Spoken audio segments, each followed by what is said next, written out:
iawn o mlaen.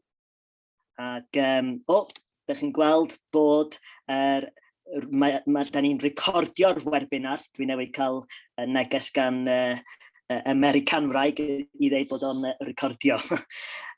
Gwych. We do have translation into English tonight. If you need to access that, you are more than welcome to. You will see at the bottom of your screen an interpretation button. It's like a little world at the bottom of your screen. And if you click on the English, you should be able to hear our good friend Osian, who is translating for us now. And you should be able to hear his voice now pan dwi'n siarad Cymraeg. Na I fflipio nôl I Gymraeg I wneud yn siŵr bod pawb yn gallu clywed hynna yn iawn I chi. Okay, gwych. Dwi'n wedi cael neges bod hwnna ddim yn gweithio, felly mae hynna'n cychwyn da iawn I ni. Gwych. Okay then, well, cyflwyno beth yw Cylch I Bawb? Wel, mae o'n adnodd hyfforddiant newydd ar gyfer lleoliadau, blynyddoedd cynnar a gofal plant. A cafodd yr adnodd ei baratoi gan grŵp o swyddogion Mudiad Meithrin. Ac mae gennym ni panelwyr yn dod I rhannu sydd wedi cymryd rhan yn creu y Cylch I Bawb hen yma, fedrwn ni yn clywed ganddyn nhw. Ac does na ddim modd I chi gweld eu hunan fel dwi wedi egluro, ond bydd y panelwyr ar y sgrin pan maen nhw ar. Peidiwch â phoeni am roi eich hunan ar mute, da chi ar mute, mae'r chat yn agored, ac os hoffech chi anfon sylw neu cwestiwn at y panel, mae croeso I chi wneud hynny, a bydd na pobl yn behind the scenes fel petai yn gweld hynna, a fydden ni gofyn wrth y panelwi pan maen nhw ar y cwestiwn yna. Wel, dwi eisiau jyst deud bach o'r hanes gyna I, os mae hynna'n iawn efo chi. Ges I cychwyn yn Cylch Meithrin yn hen Golwyn yn y Gogledd, ac mae fy nhad I o Reading, so dydy o ddim yn siarad Cymraeg, a mae mam yn siarad Cymraeg, mae I yn wreiddiol o Bae Colwyn, ond yn dyddiau gynnar I, pan o'n i'n cael ei meithio, oedden ni'n siarad Saesneg adra, oherwydd doedd dad ddim yn siarad Cymraeg. Felly o'n i'n diolchgar iawn oedd mam a dad I wneud y penderfyniad bod I'n mynd I Cylch Meithrin I ddysgu Cymraeg, oherwydd oedd yn rhaid I yn Gymro ac yn rhan o cor meibion Llanfairfechan ac yn wastad yn canu caneuon Cymraeg wrthai pan mae'n i'n fychan, ac dwi'n diolchgar iawn am ysgol Bodalaw. Eisiau mynd I ysgol Bodalaw ac ysgol y Creuddyn fel yn addysgu. Ac heb yr iaith Gymraeg, fyswn I ddim y person ydw I heddiw, dwi'n yn credu. Dwi'n diolchgar iawn am y cyfleoedd mae'r iaith wedi rhoi I mi a'r drysau mae o wedi agor I mi yn fy mywyd I, a dwi'n diolchgar iawn hefyd. Ac symud ymlaen bron iawn I 20 mlynedd, ond dwi'n brio dwan I clywed, a mae gennym ni ferch bach sydd yn wedi'n 2 mis nesaf. Felly mae hi ar yr daith, yn cychwyn y daith rwan, mae'n siŵr. Mae Chloe'n siarad Saesneg, a mae'n dallt Cymraeg, mwy mae ben na'n I ddeud yn anffodus weithiau. Ac da ni'n dysgu Olivia ein ferch ni yr iaith rwan. Oherwydd mae'n bwysig yn dydi, mae'n andrys o bwysig I gadw'r iaith I fynd. Am pan bod cynhwysiant yn bwysig I mi, mae pawb yn gyfartal, diolch os pwy ydyn ni. Mae'n bwysig deud hynna, a os da chi'n mynd gwybod hyn, bod dwi ddim ond yn, gorach ydw I, a dwi'n person bach, ond dwi'n gallu wneud pob peth, da chi'n gallu wneud, ond ella mewn ffordd wahanol. A mae hynna'n bwysig, ac dyna pam bod cynhwysiant yn pwnc bwysig iawn I mi. Cos o ddydd I ddydd, person ydw I fel ti, diolch ots beth yw eich cref chi, neu beth ydych chi, mae'n bwysig iawn bod ni'n cael ein trin yn gyfartal ac yn ein bywyd ni.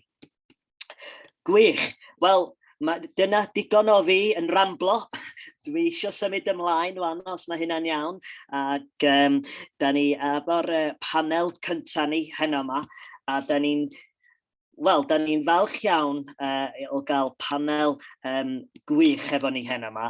Mae gennym ni Dr Gwenllian Lansdown Davies efo ni, sydd prif weithredwraig Mudiad Meithrin. So diolch yn fawr iawn am dod ac ymuno hynny. A mae gennym ni Mair Jenkins, Jessica Dunrod, Helen Roberts a Iestyn Wyn hefyd. Ac maen nhw yn mynd i rhannu eu teimladau a beth sy'n bwysig iddyn nhw ac trafod cynhwysiant o safbwynt nifer o gydraddoldebau wahanol hefyd. Felly, na i croeso iddyn nhw os gwelwch yn dda. Ac gai ofyn yn gyntaf mewn brawddeg byr iawn i gyflwyno eich hunan. Ella nawn ni just cychwyn efo Dr Gwenllian os gwelwch chi'n dda. Noswaith da i chi, Gwenllian? Noswaith da, Bawb. Helo James, diolch yn fawr iawn am y geiriau agoriadol yna. Dwi'n teimlo gan dy fod i wedi siarad am hyn golwyn allan mae'r fechan bod rhaid i ni wneud y thing Cymreig yna o ddeud o le da ni gyd yn dod. Ond dwi ddim yn mynd i wneud yna, ond Gwenllian ydw i a dwi'n brif weithredwr ar Mudiad Meithrin bron i 8 mlynedd erbyn hyn a yn wrth fy modd yn y swydd, yn teimlo'n angerddol dros ofal plant ac addysg gynnar ac yn credu bod hi'n holl bwysig bod pob plentyn yng Nghymru yn cael y cyfle i ddod yn siaradwr Cymraeg hyderus a bod ni ddim yn bodloni ar lle da ni rwan, ond bod ni'n derbyn bod ni ddim eto wedi cyrraedd pob plentyn a phob teulu a bod yna gryn waith i'w wneud ac felly mae Cylch i Bawb yn rhan o hynny, yn rhan fach o hynny, a falle gael gyfle yn ddiweddarach i drafod rhai o'r pethau eraill mae Mudiad Meithrin yn wneud hefyd, ond yn edrych ymlaen yn fawr at y noson yma heno. Gwych. Diolch yn fawr iawn. A Mair, ydych chi yna? Noswaith da, helo, chi'n wneud? Iawn. So Mair Jenkins, dwi'n cysylltydd i'r cynllun cyfeirio o dan Mudiad Meithrin. Dwi'n gweithio dros Ceredigion, gyda lleoliadau cyn ysgol, gyda plant ag anghenion dysgu ychwanegol. Felly, ers 2012, so amser hir nawr. Gwych, diolch yn fawr iawn. And welcome to Jessica Dunrod. Welcome, thank you for joining us this evening. Hi, diolch. I'll be shamefully speaking English. Not at all. So I am a children's author and an inclusive language and representation education specialist, and I'm thrilled to be working with Mudiad Meithrin purely because I really believe that early years education is key for solving a lot of current issues today and obviously preserving our language moving forward. So thank you for having me. Gwych, thank you very much. Diolch yn fawr iawn, Jessica. A croeso i Helen Roberts. Diolch, James. Helen Roberts, credyd i maes i fy sy'n athrawes addysgrifyddol. Dwi wedi dysgu'n creuddyn i ddweud gwirth, ti James, ond ddech ddim yn ar y pryd. A wedyn, bod athrawes nifer o blynyddoedd, fy sy'n ymgynghorydd, athrawes ymgynghorol addysgrifyddol, ac yn fwy ddiweddar mae yn hyfforddi athrawon gan arbenigo mewn addysgrifyddol yn Brifysgol Bangor. Felly dwi'n meddwl bod wedi dysgu dy wraig di hefyd yn fanna, James. Felly, gyda ni ambell i gysylltiad. Ac yn olaf, dylwn ni ddweud, di bod wrth y modd yn cydweithio efo Mudiad Meithrin i gynhyrchu'r adnodd dewch i ddathlu. Felly, wirioneddol wedi mwynhau hynny, felly. Gwych, diolch yn fawr iawn. A Iestyn, croeso mawr iawn i Iestyn Wyn. Diolch, noswaith dda, ac gai ddiolch i ti James am yr agoriad, ond hefyd am y cyfle i fod ar y panel arbennig yma heno gan Mudiad Meithrin. Ond ar rhan pwy ydw i, Iestyn Wyn ydw i, dwi yn rheolwr ymgyrchoedd polisi ac ymchwil gyda Stonewall Cymru, sef yr lisfen ar gyfer bobl lesbiaidd, hoyw, deurywiol a thraws yma yng Nghymru. O'r rhan rhai o'r hetiau dwi wedi gwisgo dros y blynyddoedd, dwi wedi bod yn weithiwr ieuenctid yn y maes y Gymraeg am rhai blynyddoedd, ond bellach yn canolbwyntio ar gynhwysiant, ond mae gennau rhywbeth bach yn ynghalon ni sydd yn dod â'r Gymraeg a chynhwysiant a hawliau dynol at ei gilydd, oherwydd bod i'n gweld wir gwerth yn y ffordd allwn ni weithio'n well fel cymunedau o leiafrif, bod hynny yn gymuned sydd yn ar sail iaith neu'n gymuned ar rhan hunaniaeth, hunaniaeth hoyw neu lesbiaidd er enghraifft. Ond ia, dwi wedi bod dros y blynyddoedd diwetha yn gweithio hefo'r Llywodraeth yn rôl bresennol i siapio dyfodol addysg cydberthynas a rhywioldeb yn y cwricwlwm newydd. Felly mae hwnna'n un o'r pethau dwi hefyd yn edrych mlaen at yng Nghymru, ond rhywbeth bydd yn berthnasol iawn i'n gradawyr a'n gwylwyr ni heno. Ond dyna ni. Nes i ddeud bod gyda ni frawddeg byr, felly mi roi full stop. Gwych, diolch yn fawr iawn Estyn, diolch yn fawr iawn a croeso chi gyd. Wel, awn ni ati ta ac gofyn i chi, gewch chi just tipio fewn ac cael sgwrs rhwng chi'ch gilydd i'r gwylwyr gweld a gwrando wan. Sut mae cynhwysiant llwyddiannus yn edrych, ydych chi'n meddwl? Nawn ni cychwyn efo Helen, os mae hynna'n iawn. I fi yn dod o'r cefndir amrywiaeth felly, fyswn i'n meddwl na cynnig yr un cyfleoedd felly, i bob un dim ots beth i cefndir nhw o ran crefydd, bod yn ddigrefydd, agnostig, a ystyried o ddiwylliant hefyd, achos dwi'n meddwl bod ni'n bron yn amhosib edrych ar grefydd heb i gyplysu fo efo diwylliant felly. Parch, wrth gwrs, yn holl bwysig yn y fan yna. Ond ar ddiwedd y dydd, beth swn i'n hoffi gweld ydy diddordeb yn cael ei ddangos yn yr hyn sy'n bwysig i'r unigolion, eu hunaniaeth nhw, ac o rannu yr hyn sy'n bwysig iddyn nhw. Bod nhw yn magu mwy o hyder felly, cynyddu yn hunan werth, a bod gen nhw falchder yn eu hunaniaeth. Ac wrth gwrs, yn teimlo bod nhw yn perthyn yr gwerthfawrogiad yna o bwy ydyn nhw felly. Sy'n gryno, dwi'n meddwl, dyna ydy cynhwysiant i fi dod o'r gyfeiriad crefydd neu digrefydd, fel dwi'n dweud. Os yna rhywun eisiau adio rhywbeth at hynna? Wel, dwi'n meddwl bod o hefyd, beth Helen y ddeud yn gwbl wir ac yn gywir, dwi'n cytuno hefo'r elfen o sicrhau bod gan pawb yr un cyfleoedd, ond dwi'n meddwl bod cynhwysiant llwyddiannus hyd yn oed yn mynd eich cam yn bellach na hynny, o'r rhan sicrhau bod gan pawb yr un cyfle, ond cydnabod weithiau bod angen i ni cydnabod bod yna rhai eich angen helpu neu rhyw hwb ychwanegol i gyrraedd y cyfleoedd sydd gan pawb, ac dwi'n meddwl bod hynny'n, dwi'n meddwl, yn rhywbeth ddod i'r cob pan oedd Helen yn sôn am. Mae hynny'n, dwi'n meddwl, yn elfen lle da ni'n gweld lle mae pobl yn dathlu amrywiaeth, ond wedyn eich mynd y cam bellach na wrth sicrhau bod yna gydraddoldeb llawn wrth gydnabod eich bod angen i ni fod yn fwy rhagweithiol mewn rhai yma. Dwi'n meddwl tueddu gytuno fo Iestyn yn fanna fod cynhwysiant yn ymwneud â pharchu ein gilydd ar y lefel mwyaf elfennol a bod yn unedig yn ein gwahaniaeth, ond drwy ddathlu yr hyn sydd yn gwneud ni yn unigryw a gwahanol, deall fod gwir gydraddoldeb yn golygu gweithredu yn gadarnhaol o blaid pobl sydd wedi profi rhagfarna casineb neu wedi cael ei dal yn ôl mewn rhyw fodd gan gymdeithas, a da ni dal yn gorfod dadneud y drwg yna sydd yn ganlyniad i rym a grymoedd yn cael ei ecsbloetio a pobl yn cael ei ecsbloetio oherwydd i nodweddio nhw yr hyn sydd yn gwneud nhw yn unigryw ac yn wahanol. Felly dwi'n meddwl bod gynnon ni gryn waith i wneud fel cymdeithas a bod gwir gynhwysiant yn gyfuniad o weithredu cadarnhaol sydd yn llawer iawn o bethau gwahanol. Mae o'r dathlu'r amrywiaeth yna, ond mae o hefyd am roi cyfleon i bobl a gwella'n dealltwriaeth ni hefyd o'r rhagfarn a'r casineb sydd yn parhau ddal pobl yn ôl. Ie, Dwi'n meddwl y gair pwysig nes I glywed mwy na unwaith yma ydy parch ynde. Rhaid parchu ein gilydd.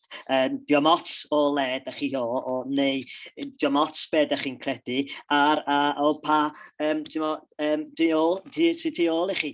Mae hynna'n bwysig iawn. Ac sut mae Mae'n siŵr bod hwn yn cwestiwn bach mwy anoddach I bobl ofyn, ond sut mae delio gyda sgyrsiau anodd, ydych chi'n meddwl? Sut ydych chi'n delio efo'r sgyrsiau anodd na? Ga I ddod mewn yn sydyn efo hynny? O rhan sgyrsiau anodd, dwi'n meddwl bod o'n bwysig weithiau bod ni'n cydnabod o be da ni'n wybod a be da ni ddim yn wybod, a bod o'n iawn I ni ddeud bod ni ddim yn gwybod rhywbeth. A dwi'n meddwl bod ni fel bod adynol yn gweld hi'n anodd cydnabod hynny. A dyna lle weithiau mae'r sgyrsiau anodd yn deillio ydy bod rhywun yn ofn cydnabod braint eu hunain, neu cydnabod bod nhw ddim yn gallu uniaethu hefo profiad rhywun arall oherwydd bod nhw yn wahanol neu efo hunaniaeth gwahanol. Felly dwi'n meddwl bod hwnna yn bwysig i'w godi, ond o rhan dwi'n meddwl, clymu'r cwestiwn yma nôl at be ydy cynhwysiant llwyddiannus, ydy cydnabod bod yna bobl sydd tu hwnt i'r hunaniaeth o'n i'n uniaethu fel neu yr gymuned o'n i'n rhan ohoni, sydd yn mynd I fod hefo, fel y Gwenllian yn sôn, mynd I fod hefo profiadau lle dydyn nhw ddim yn mynd I fod yn brofiadau da neu yn brofiad lle maen nhw wedi profi gydraddoldeb llawn. Ac un o'r pethau Gwenllian yn sôn o'n ac oedd yn procio'r meddwl ydy, adran 28 er enghraifft, sef section 28 nôl yn yr 80au, darn o gyfraith gafodd ei ddiddymu yn 2003, ond beth y gyfraith yna yn ei wneud ydy peidio atal awdurdodau lleol a gwasanaethau I blant phobl ifanc ac addysg I beidio sôn am hunaniaethau LGBTQ+. Felly mae'r cysgod yna dal yn bodoli heddiw. Oedd ni'n gloi ar y pwynt, dwi'n meddwl, o'r rhan be I wneud mewn sgyrsiau anodd ydy mae yna lot o bobl fysa'n cwestiynu pam bod ni'n cael y sgwrs yma heddiw, neu pam bod ni'n cael, pam bod ni'n gweld adnoddau fel Cylch I Bawb yn enghraifft. Ond yn aml, y bobl sy'n gofyn y cwestiynau hynny ydy y bobl sydd heb profi unrhyw anghydraddoldeb neu heb profi gwahaniaethu neu casineb ar sail eu hunaniaeth yn y gorffennol. Felly dwi'n meddwl bod hwnna'n rhywbeth i'w gwestiynu a procio'r meddwl. Ond dwi'n mynd I roi full stop eto fyna, James. Diolch, Estyn. Jessica, would you like to come in and maybe share some of your experiences about those maybe hard conversations that could be had? Well, it's usually hard for the person initiating them. As a person of colour, it's very difficult. It's far more easier for me to just not have that conversation, because that conversation is usually me convincing what has gone on, breaking it down, and just having to accept that they might not empathise with you or just never understand you. So for me, inclusion is the eradication of ignorance, because you can't really have respect if you don't understand the other person. So it really has to start with that. So how do you start with those? For me, I write the email and hope for the best, but in terms of an institution or an organization, there does need to be a safe space where you can ask what might be a stupid question, like the most ignorant question, but if you don't know it, then you don't know it, and how are you going to learn if you're going to be penalized every time you ask it? So I think it's important to have these sorts of safe spaces where you can ask these and have informed questions with examples, being able to cite academically, emotionally, and give them all the information to them. And ultimately you can give people knowledge, but they make the decision on what they do with that. So as an organization, you can only go so far. Yeah, it's fantastic. Yeah, that's brilliant. And Jessica, we're going to stay with you for a second, if that's okay. And of course, you're here to talk about different race and ethnicity and so on. How would you suggest that we talk to children about race and ethnicity? When it comes to children specifically, with my work and my literature, I believe the best way is to never say the word race or racism, because we're feeding that into them. If we've got a small window of information to give them, then it shouldn't be highlighting the differences. They're going to notice the differences, but you don't need... There is a way of speaking with a child, and it's more like celebrating, like, oh yeah, okay, my hair's brown and yours like this, and it's really cool, you know, and you know, it's I don't really like to put these kinds of words and ideas, because at a young age I do remember looking at my parents fighting, like, oh, you know, they're just racist, don't worry about it, and just thinking, oh, what is this word? And noticing it around me a lot. So a lot of people might disagree, but at early years, I believe that we shouldn't really be saying those types of words around children. Yeah, no, that's fantastic, and I would agree massively with that. You know, as a person with a disability, you know, I don't like to say that I have a disability. I'm James. I'm a person. You know, quite often, you know, people will write articles about me and it's like, oh, can we put James the dwarf? No, just put James. I'm a person. You know, no. Diolch yn fawr iawn. Thank you very much indeed, Jessica. And dwi am mynd nôl at Gymraeg os mae hynna'n iawn, ac dwi eisiau tynnu at y Mair os mae hynna'n oce. Mae yna lot iawn o newidiadau yn digwydd y maes anghenion dysgu ychwanegol yn diweddar, yn enwedig efo'r cod newydd sy'n dod i fewn, a mae'r pwyslais yn rhoi plentyn yn y canol, a pa gyngor byddwch chi'n rhoi i ymarferwyr os byddant yn ama bod yn bentyn anawsterau dysgu? Diolch, James. Oes, mae lot o newidiadau gyda ni, a mae popeth yn go newydd ar hyn o bryd. Wel, yn y lleoliadau, a fi'n credu'n gryf bod y lleoliadau yn gweithio'n rili dda gyda ni ar anghenion erbyn nawr. A mae fe'n maes sydd yn newid trwy'r amser gyda ni.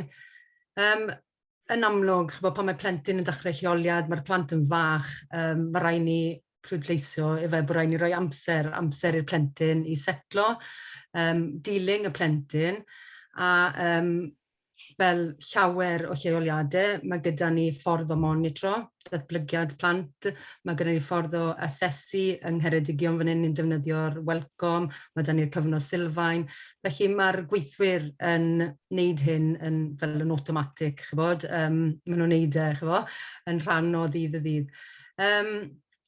Mae'r, fel o'n i'n gweud o dechrau i'r cynhwysiant llwyddiannus na, mae datblygu perthynas yn prif pwynt gyda'r teuluoedd, y plant, yr cyfarfodydd pontio, dod i'r nabod yr teuluoedd yn unigolion, achos ni gyd yn wahanol ydyn ni. Felly, os mae gyda chi perthynas na, mae hwnna'n good starting point wedyn i datblygu ymlaen a cael yr siarad na ynglyn â beth maen nhw'n meddwl, achos mae'n bwysig bod y rhieni yw'r arbenigwyr a nhw sy'n adnabod eu plant gorau.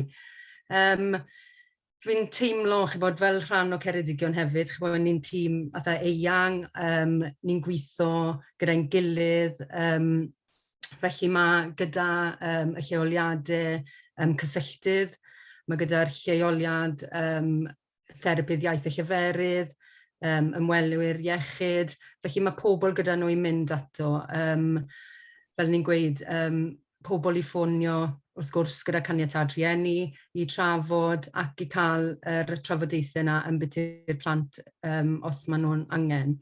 Fel o'n i'n gweud, fel licen ni yn Ceredigion, mae gyda ni panel o bobl, felly mae gyda ni yr holl gweithwyr, felly mae gyda ni'r therapydd iaith a lleferydd, y tharawys ymgynghorol, y prif seicolegydd, ymwelydd iechyd, mae pawb, a mae gyda ni wedyn ffordd o ble mae'r cylch wedyn yn cyfeirio'r plentyn at y panel.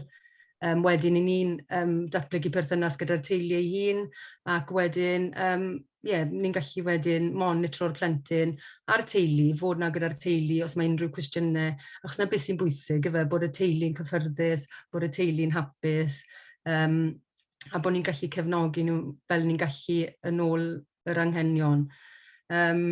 Oedden fi'n credu bod fi'n ramblan mlaen nawr, a'i blaen yn bit. A chi'n bod, fel o'n i'n gweud, yr amrywiaeth cynnar na, efe, mae pob plentyn yn wahanol, mae sefyllfa teulu yn wahanol.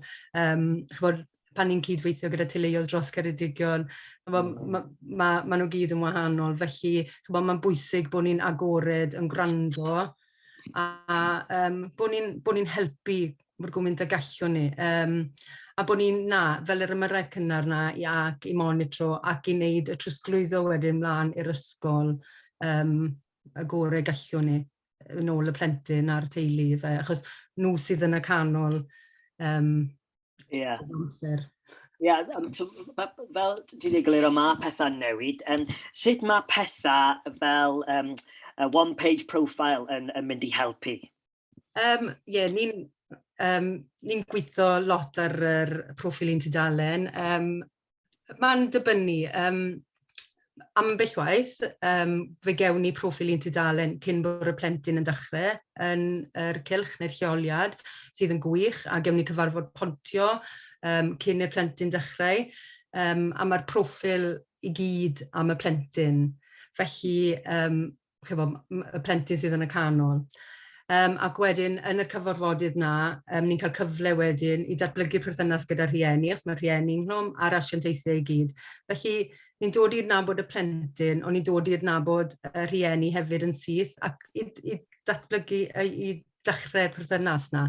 Felly, mae'r proffil un tudalen wedyn yn cael ei newid ac i weithredu yn ystod y blwyddyn neu 2 flynedd mae'r plentyn yn y lleoliad yn amlwg, achos mae'r plentyn yn datblygu ac yn tyfu.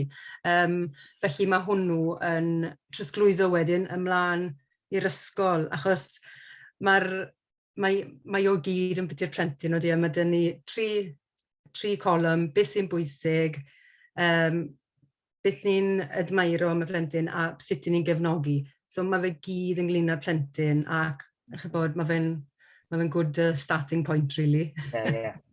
Gwych. Diolch yn fawr iawn, Mair, am hynna. Mae'n hynna'n wych. Iestyn, gai ddod at y ti os gwelwch yn dda. Beth yw'r pesa pwysica i chi o ran hybu amrywiaeth rhywedd yn ystod y blynyddoedd cynnar?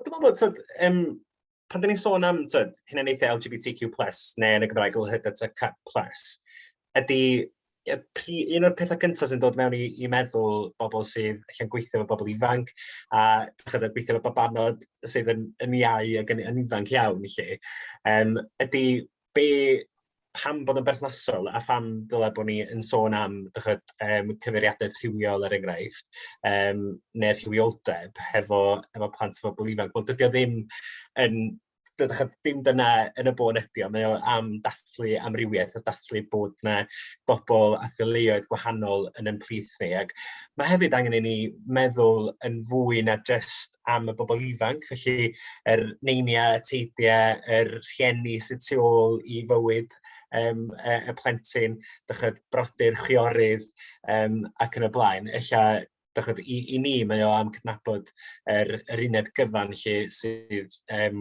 tu hwnt i just y bywyd y person ifanc. Yn enwedig pan da ni'n sôn am blynyddoedd cynnar lle dydy efallai pobl ifanc a yn y cyd-destun yma yn benodol babanod ddim wedi datblygu hunaniaeth o'r fath lle. Felly mae hwnna'n yn un o'r prif bethau dwi'n meddwl yn cyd-destun plant ifanc ydy cydnabod bod yn teuluoedd ni ar ffordd a y math o deuluoedd sydd yn bodoli yn y cymdeithas ni heddiw yn wahanol iawn i'r degawda a fi yn flaenorol. Felly mae hwnna yn rhywbeth bwysig i gofio. Felly, er enghraifft, fe gyda chi nid yn unig just rhieni LGBTQ+, ond efallai rhieni sydd yn codi plant yn riant sengl er enghraifft, ac yn yr unig riant mewn perthynas. Felly pan da ni'n sôn am deuluoedd efo plant a phobl ifanc, mae angen i ni gydnabod yr amrywiaeth o deuluoedd yn ei chyfanrwydd lle. O rhan stereoteipia rhywedd, mae rhaid, dwi'n meddwl, i ni fod yn ofalus ac bod ni ddim yn defnyddio ieithwedd neu fath o iaith sydd yn yn limitio, dwi'n gwybod beth yw'r gair Gymraeg am hynny, ond sydd yn nadu plant a phobl ifanc, a be bynnag ydyw rhywedd nhw, rhag cyflawni potensial nhw. Felly, enghraifft yn fanno ydy yr stereotypiau rhywedd o'r rhan bod merched yn mynd i fod yn un diwrnod yn mynd i fod yn gweithio yn y maes penodol yma a bod dynion yn mynd i weithio i faes peldroed er enghraifft. Dwi'n gwybod be bynnag allwch chi be ydy'r traddodiadau neu be ydy'r ystradebau'r stereotypes chi. Ond mae hwnna wedyn yn cael effaith ar cynhwysiant LGBTQ+, oherwydd mae'r stereotypes sydd yn ddisgwyliedig ar blant a phobl ifanc ydy bod nhw yn mynd i fod, pan maen nhw'n tyfu fyny, yn mynd i fod mewn cwpl heterorywiol ac yn y blaen. Dwi'n meddwl bod mae hwnna yn amlwg yn fwy berthnasol pan ydych chi'n gweithio efo bobl ifanc hun. Ond yn y cyd-destun yma, ni eisiau jyst rhannu cwpl o lyfrau. Dwi'n gwybod bod Jessica yn hynod angerddol, a Jessica, dwi wedi bod yn dilyn ti ar Twitter a gweld y gwaith gwych wyt ti'n gwneud yn dyfaes di. Ond un o'r llyfrau dwi'n yn aml yn defnyddio i sôn am y maes yma efo bobl sydd allan cwestiynu pam bod ni angen, pam bod Stonewall neu rhywun angen sôn am bod yn hunaniaeth LGBTQ+ hefo plant a phobl ifanc. Wel, fel o Jessica'n sôn, nid ydych chi'n mynd yn mewn efo y sgwrs fel yna. Ydych chi'n mynd mewn efo'r sgwrs o rhan. Mae'r byd yma yn le prydferth arbennig lle mae pawb yn wahanol. Be bynnag ydych hunaniaeth chi, da ni gyd yn edrych yn wahanol, da ni gyd efo diddordebau gwahanol. Mae'r llyfr yma yn benodol, ydych chi'n methu gweld hynny, mae fi ar efo'r cefndir ymlaen lle. Ond maen nhw'n gallu bod yn lyfrau really syml sydd gallu bod yn adnoddau i chi i siarad ac i ddathlu bethau. So ty mewn i llyfr yma, Seren o'r Ser er enghraifft, mae yna just liwiau hyfryd, mae yna storiau. Ac yr un peth, mae yna lyfr fan hyn sydd yn Ysbeineg ac yn Gatalaneg, ydy just llyfr am cwpl hoyw yn magu plentyn, a mae'r plentyn yn rhedeg ar ôl y gath, a wedyn mae'r gath yn mynd i fwyta brecwast y plentyn, a wedyn maen nhw gyd mae hyn i gyd yn digwydd cyn i'r rhieni ddeffro. So, mae mor syml â hynny dydy, ac dydy o ddim yn gorfod bod yn gymleth, dydy o ddim yn gorfod bod yn rhywbeth sydd tu hwnt i allu chi fel gweithwyr proffesiynol na chwaith tu hwnt i ddealltwriaeth diniwad yn plant ni ac cenedlaethau'r dyfodol. Ie, gwych, Iestyn. Wel, diolch yn fawr iawn am hynna. O'n i'n just yn disgwyl i ti siarad Sbeineg i ni, wan. Eich ar ryw ddydd, pan wedi dysgu Sbeineg. Gwych, diolch yn fawr iawn. Ia. A Helen, mae addysg grefyddol yn mynd i fod yn rhan hanfodol o addysg bob blentyn yng Nghymru cyn bo hir. Sut fyddwch chi'n ymateb i rieni nad ydynt yn awyddus i blentyn glywed am grefyddau eraill, neu rieni sy'n meddwl bod crefydd yn amherthnasol? Wel, dwi'n meddwl edrych ar y byd o'n cwmpas ni i ddechrau, Dave James, ti'n gwybod i weld mor berthnasol ydy crefydd yn y byd heddiw. Ond gael jyst bigo un peth i fyny a beth i adodd Iestyn y fanna, cyn i fynd i fanna ar y stereotypio yma. Mae hynna'n yr un mor wir mewn crefydd felly de. Yn anffodus bod gen pobl yr ddelwedd mae dyma ydy Cristion, dyma ydy person di-grefydd neu deunyddwr neu Muslim ac yn y blaen felly de. Bod rhaid dod i'r nabod fel dod o Mair eto de, nhw'n i bod ddim yn clymu fo'i gilydd. Mae rhaid dod i'r nabod bob un plentyn, bob un teulu unigol. Fedri ddim cyffredinoli felly de. A felly mae dod i'r nabod y plentyn na, magu'r berthynas na, cael y ddeialog na, mor ddian, ailadrodd ydw i fel yma, fe dwi wedi clywed yn barod mewn gwirionedd, gyda'r ddeialog na, mor ddian a phosib, ond y barhaus hefyd de, oherwydd mae pethau gallu esblygu de, fel mae perthynas yn datblygu, a bod rhieni gyfalwyr yn dod i ymddiried yn yr ymarferwyr felly de. Ond dod yn ôl, sorry James, mynd ar y ffwrdd fanna, at y gwestiwn di. Fyswn i'n dweud bod addysg grefyddol yn mwy perthnasol wan na erioed o'r blaen. Mae'r enw yn newid wrth gwrs, a felly ddim adgref bydd o yn y dyfodol yma felly de, ond crefydd gwerthoedd o moeseg felly. A dwi'n meddwl bod yna neges bwysig yn y fan yna hefyd felly, na nid crefydd yn unig ydio, a bod ni'n edrych ar ddi-grefydd agnostig, ond y pethau yna sy'n gyffredin hefyd Does dim rhaid iddo fod. Y peth pwysicaf fydda i'n dweud, dwi wedi gweld yn y gorffennol, yn hun yn ymarfer, myfyrwyr a felly'n cael, dydy'n plentyn ni ddim i fod i wneud hyn. Mae yna nifer o rieni wedi cael profiadau gwael eu hunain o addysg grefyddol tra'n yr ysgol felly. Wedyn mae'n rhaid symud at y newidiadau yma eto a pwysleisio. Mae addysg grefyddol nid sgrythyr ydio, neu hyd yn oed Bible bashing fel y bobl yn dweud yn y gorffennol, bod o'n rhannu gwybodaeth, na'n dweud ffeithiau, ond rhannu gwybodaeth am yr hyn sydd yn bwysig i bobl oherwydd i crefydd neu credoau nhw felly, a sut mae hynna'n effeithio ar ei ffordd o fyw nhw o ddydd i ddydd. Nid addoliad ydy addysg grefyddol, mae hwnna'n un o'r pwyntiau pwysica un felly. Mae yna fyd o wahaniaeth rhwng rhannu gwybodaeth ac addoli, a bod rwy'n yn ceisio, dwi'n dysgu am wyl arbennig o feta cyrfangell yn bwdiaeth, a felly mae'r plentyn yma mewn peryg o droi yn fwdydd felly. Mae addysg grefyddol yn y cwricwlwm newydd yn rhan o'r dynieithau. So rwy'n byth yn dweud o ran hanes, bod nhw'n astudio rhufeiniaid, fod y plentyn, bydda eisiau byw fel rhufeiniwr rwan felly. Felly, y negesuon yma felly A fel dwi'n dweud, efo plant meithrin yn arbennig, dydy'r swmp o wybodaeth, os da ni'n edrych crefydd y gwerthoedd o moeseg, dydy'r swmp, fedrith plant o'r oedran yma ddim yn dopi a swmp mawr o wybodaeth. Mae'r mwyafrif yna, fel welwch chi, yn yr adnodd dwi wedi greu y dewch i ddathlu yma, yn ymwneud â gwerthoedd a moesau cyffredin fyswn i'n gobeithio i bob un pethau fel caredigrwydd, chymod y gwahaniaeth rhwng beth sy'n dda, beth sydd yn ddrwg, helpu eraill, rhannu. So, negesuon gwerthoedd moesau cyffredin felly. Felly dyna di'r cyfeiriad sy'n ei dod iddo fo. Efo'r cwricwlwm newydd, fel dwi'n dweud, mae'r pwyslais yna ar bobl, unigolion, yr hyn sy'n bwysig iddyn nhw felly. Symud i ffwrdd o'r, fel dwi'n dweud, fel oedd o'r ysgrythyr a dysgu y Beibl yn unig yn y gorffennol felly. So ni'n gallu bregethu trwy dydd, sori, ond ni'n gallu fel yna. Na, gwerthfawrogi yn fawr iawn. Diolch yn fawr iawn i ti, Helen. Gwen Llian, beth yw'r newidiadau systemig sydd angen digwydd ym maes gofal plant ac addysg blynyddoedd cynnar i wella amrywiaeth a chynrychiolaeth?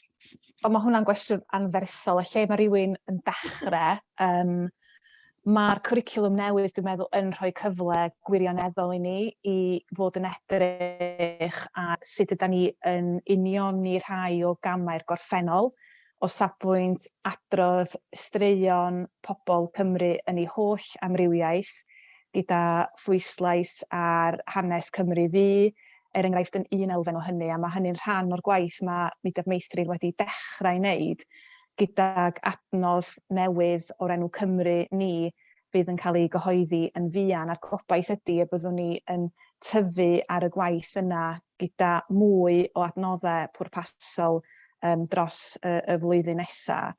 Dwi'n meddwl bod yn ymwneud efo rhoi llais a llwyfan i bobl o wahanol gefndiroedd, a mae yna erthygl wych, erthygl wadd gan Jessica ar wefan Mudiad Meithrin gafodd ei chyhoeddi ddoe yn ymwneud â phan gynrychiolaeth ac effaith Elsa, a meddwl am sut mae'r hyn mae plant yn ei weld yn effeithio ar ei dealltwriaeth nhw o'r byd ac ar eu hunanhyder nhw hefyd, ac felly dyna pam dwi'n meddwl fod yr chafu y straeon yna oedd Iestyn yn siarad amdanyn nhw, y wybodaeth yna oedd Helen yn cyfeirio atyn nhw mor allweddol bwysig, a bod plant yn cael ei amgylchynu gan ddelweddau sydd yn adlewyrchiad o amrywiaeth y byd fel mae o heddiw, boed hynny ar sail rhywedd, hil, iaith, crefydd, abledd ac yn y blaen.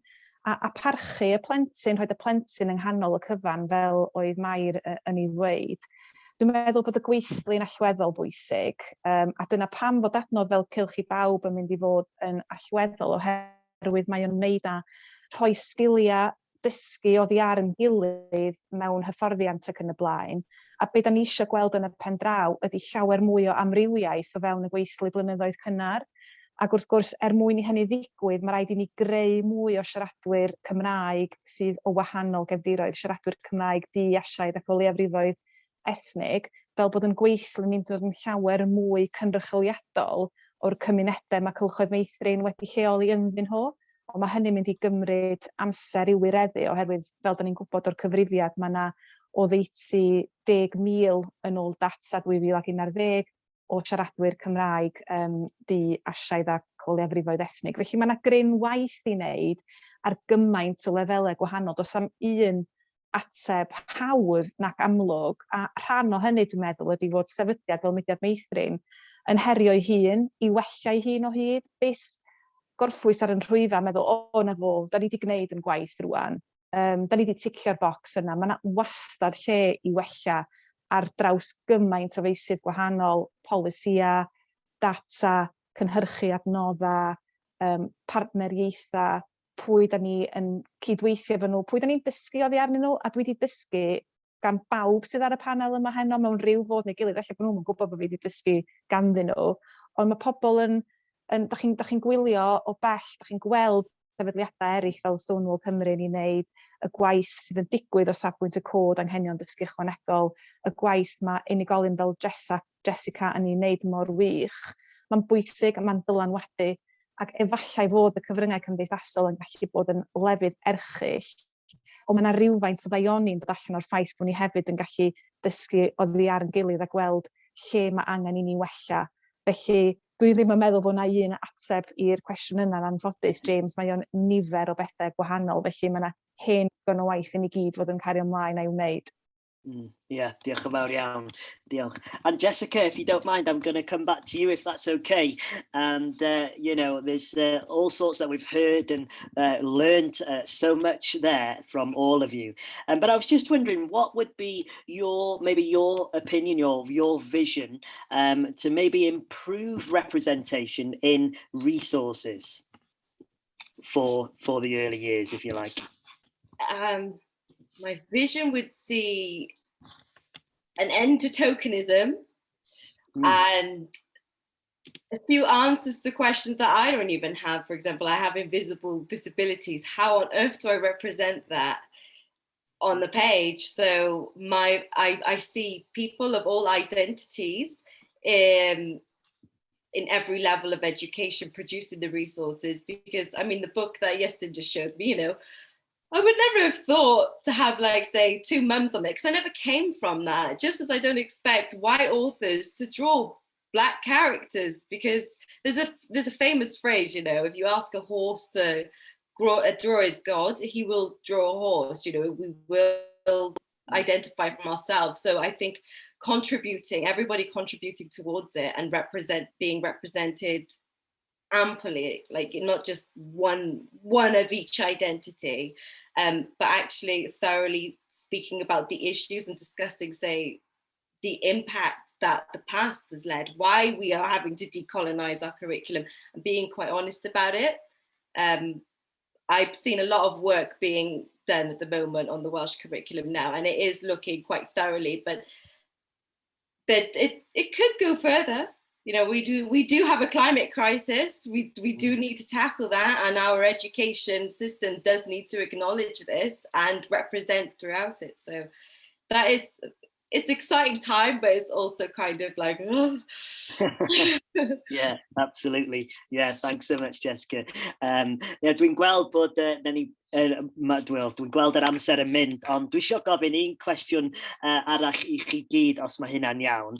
Ac o feddwl am eich maes arbenigedd, beth yw'r heriau mwyaf i gynnwys plant a'i teuluoedd, ydych chi'n meddwl? Pwy sy'n mynd gynta? Pwy sy'n mynd? Dwi'n meddwl mae'r her fwyaf o'n rhan i ydy meddwl bod ni wedi cyrraedd pawb, a dydyn ni ddim. Mae yna gymaint mwy o waith i wneud, ac mor fawr ydy traw a chyrhaeddiad Cylchoedd Meithrin, Meithrin Beth Dydd, Cyfrwng Cymraeg, addysg Gymraeg, y reality heddiw ydy fod mwyafrif plant Cymru yn derbyn 'u haddysg a'i gofal drwy gyfrwng y Saesneg. Felly mae gynnon ni dal gymaint yn fwy o waith i'w wneud a wneud yn siŵr fod pob plentyn, beth bynnag i hamgylchiadau, beth bynnag i cefndir a'i teulu yn teimlo fel bod nhw'n rhan, fel bod nhw'n perthyn a bod nhw isio dod yn siaradwyr Cymraeg hyderus. Felly dyna'r her ddiwylliannol fwyaf dwi'n meddwl sydd yn wynebu ni yn y mudiad beth bynnag. Ga i ddod mewn sydd ar yr elfen, sori, dwi'n unrhyw gan trio adrodd cwestiwn efo rhywbeth arall dod i mewn i'n meddwl iawn.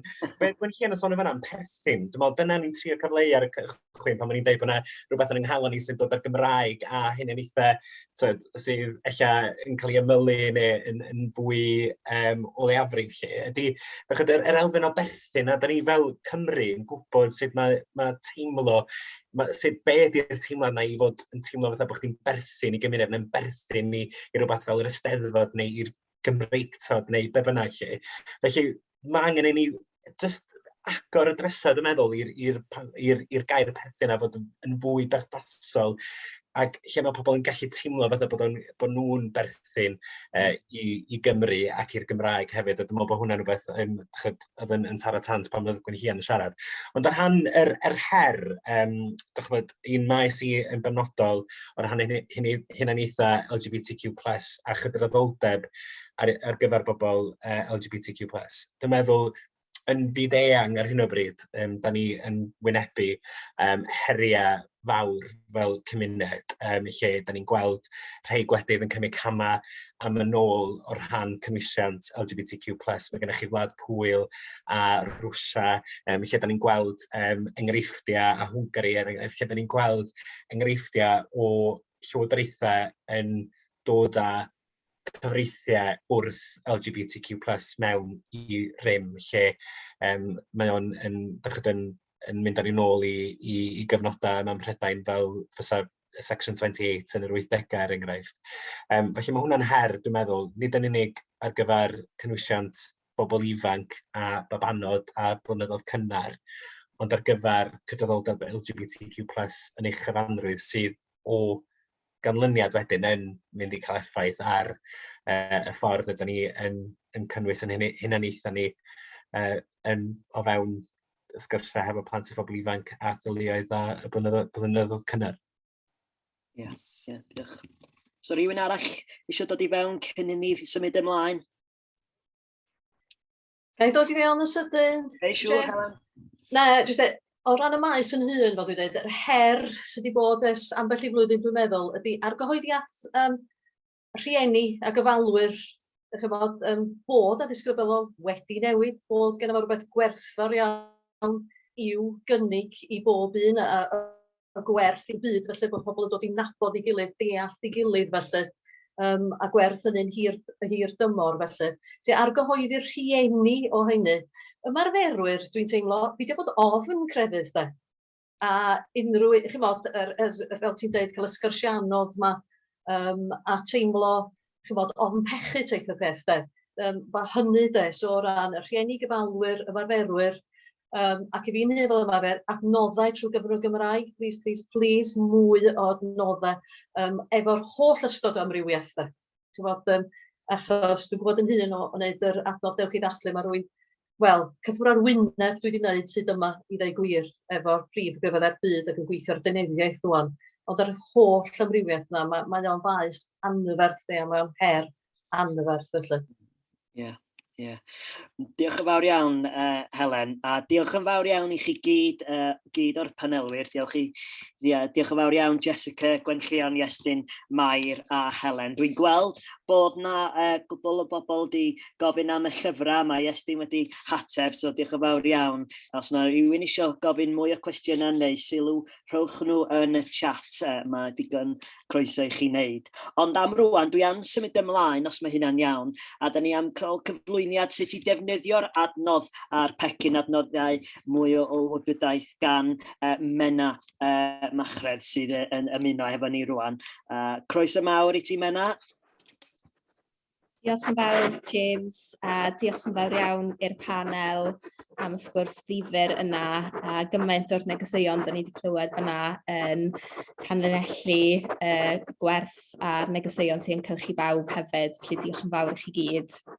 Mewn Machreth ydw i, a dwi'n swyddog, un o'r swyddogion Mudiad Meithrin nath weithio ar yr adnodd hyfforddi yma. Diolch i chi gyd am ddod heno. Mae wir yn dda cael dathlu lansio adnodd Cylch i Bawb. Felly, fel sydd wedi cael ei sôn, mae Cylch i Bawb yn adnodd hyfforddiant sy'n rhoi cyflwyniad i gynhwysiant. Mae wedi cael ei ddatblygu gan grŵp o swyddogion Mudiad Meithrin gyda ymarferwyr blynyddoedd cynnar mewn golwg. Felly, fideo yw yr adnodd, a mae yna lot o ffyrdd gallech chi ddefnyddio yr adnodd. Gallech chi i edrych arno fe, a mae yna grwpiau trafod, cyfle i drafod fel rhan o'r adnodd hefyd. Allech chi wneud e fel grŵp o staff, neu staff a pwyllgor. Felly bydde modd wneud e fel pwyllgor rhanbarth hyd yn oed, a hyd yn oed fel unigolion, neu defnyddio fe fel rhan o anwythiad induction staff. Felly mae'n adnodd hyblyg iawn gallech chi ddefnyddio fel ydych chi eisiau. Allech chi hyd yn oed wneud i hanner un diwrnod a hanner rhywbryd arall. Allech chi ddefnyddio fe fel sy'n siwtio chi. A gobeithio byddwch chi'n gweld hynna'n ddefnyddiol. Allech chi hyd yn oed wneud e ar Zoom. Felly dyna fi'n credu beth sy'n dda gyda i gael e fel adnodd fideo. A gobeith ni yw byddwch chi'n cael cyfle i dathlu beth ydych chi'n wneud yn barod o ran cynhwysiant, ond hefyd edrych sut ydych chi'n gallu adeiladu ar beth ydych chi'n wneud, fel oedd Gwynllian yn gweud, yr gwaith byth ar ben. Mae yna wastad bethau allan ni'n wneud i wella, neu mae yna bethau newydd i ystyried. Felly, dyn ni wir yn gobeithio byddwch chi'n ffeindio fe'n ddefnyddiol, a dyn ni wir yn awyddus hefyd i glywed eich adborth chi, sut nathoch chi ddod mlaen, a unrhyw beth mae wedi wneud chi feddwl amdano unrhyw newidiadau ydych chi wedi wneud i'ch lleoliad o ganlyniad. Felly, dwi jyst am rannu PowerPoint fan hyn, jyst mwyn gallu dangos i chi sut i ddod o hyd iddo fe ar wefan.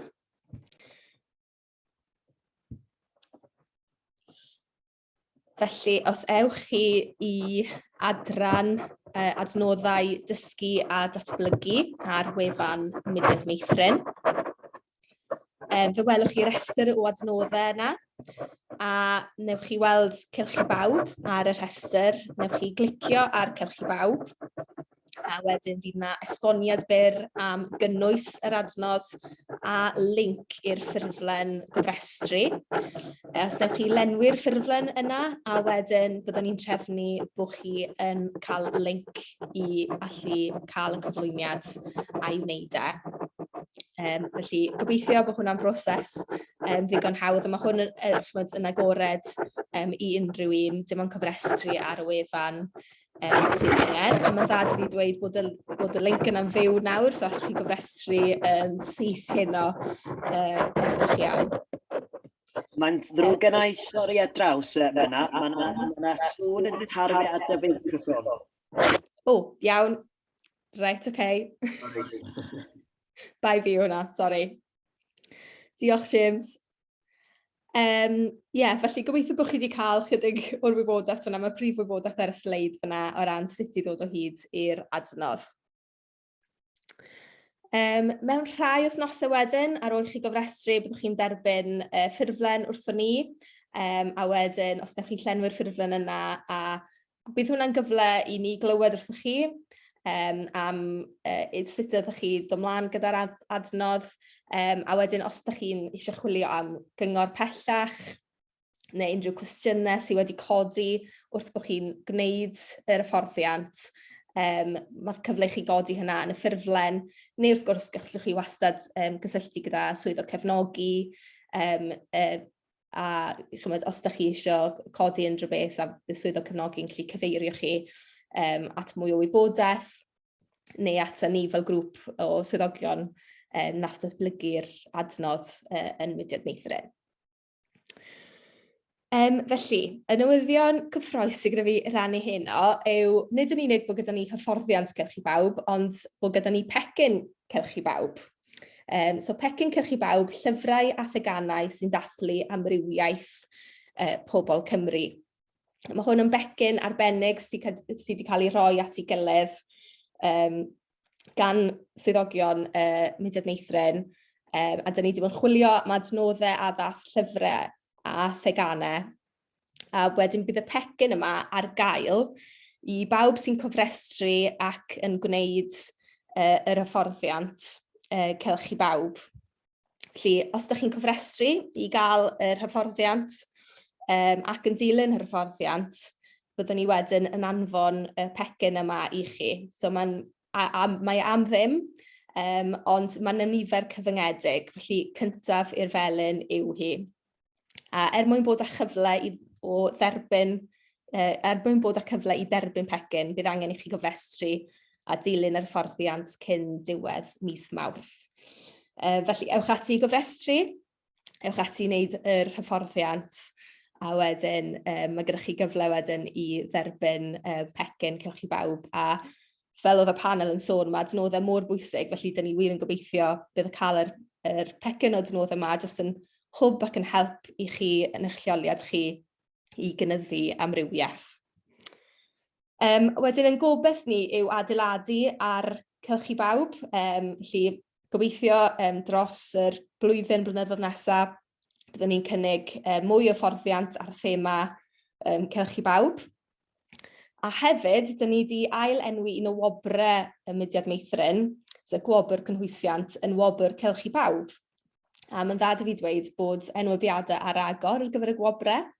Felly, os ydych chi yn leoliad, neu os ydych chi'n gwybod am rhywle sy'n gwneud gwaith gwych o ran cynhwysiant, ewch ati i'w enwebu nhw am y wobr categori Cylch i Bawb. Mae'r dyddiad cau ar Mawrth 7. Felly, ewch ati i enwebu. So dwi am drosglwyddo nawr i Helen Williams, sy'n mynd i sôn chydig mwy am yr adnoddau sydd ar gael.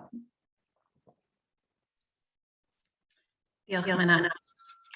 Wel, Helen Williams ydw i, dwi yn gyfrifol am adran hyfforddiant, datblygu a dysgu Mudiad Meithrin. A mae'n mor braf heno yma gweld pinnacle gwaith calad staff ac ymarferwyr sydd wedi cyfrannu at Cylch i Bawb.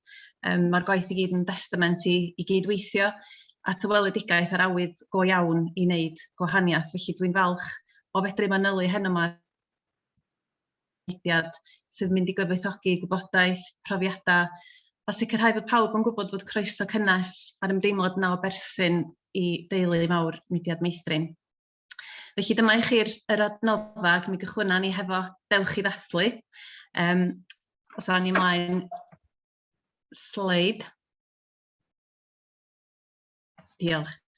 Felly, da chi wedi clywed Helen Roberts eisoes ar y panel yn cyfeirio at dewch i ddathlu. Mae hwn yn adnodd sydd wedi cael ei greu mwyn rhaid hyder i ymarferwyr i ddathlu ac i drafod crefyddau'r byd hefo plant bach. Mae o'n rhaid sylw, fel oeddwn ni'n sôn yn gynharach, i 6 o brif grefyddau'r byd, ac mae o'n becyn ymarferol sydd yn rhaid gwybodaeth am gefndir a traddodiadau ac yn rhaid arweiniad llawn ar sut i ddathlu 2 o wyliau bob un o'r crefyddau sydd dan sylw yn y pecyn. Mae o wedi cael ei greu yn unol â'r cwricwlwm newydd ac mae hi hefyd yn mynd i fod yn ddogfen fyw, felly mi fyddwn ni yn ychwanegu ati hi wrth i ni fynd ymlaen. Mae modd i chi wneud cais i gael copi o'r adnodd yma drwy ddilyn y cyfarwyddiadau sydd ar y sleid nesaf ar wefan y mudiad. Fedrwn ni fynd ymlaen? Na fo.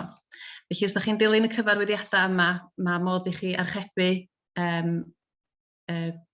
dolen mwyn cael cyswllt ac i fedru lawrlwytho dewch i ddathlu. Yna mae nodau natur yn mynd â ni ar daith gerddorol o gwmpas y byd. Mae'r adnodd yma'n gyfuniad o rhigymau Cymraeg a rhigymau neu ganeuon o ieithoedd eraill sydd wedi cael eu clymu i ddiwylliannau amrywiol sydd wedi gwreiddio yng Nghymru ers canrif ac mwy, ac felly yn yr adnodd yma, da ni'n clywed llais cerddorion proffesiynol a cherddorion Cymreig o grwpiau ethnig. A drwy'r cydweithio yma, mae yna adnodd cerddorol cyffroes iawn wedi greu sydd yn cyfuno rhigymau Cymraeg a rhigymau Niganeuon yn ieithoedd Arabeg, Bangala, Pwyleg, Romaneg ac Wrdw.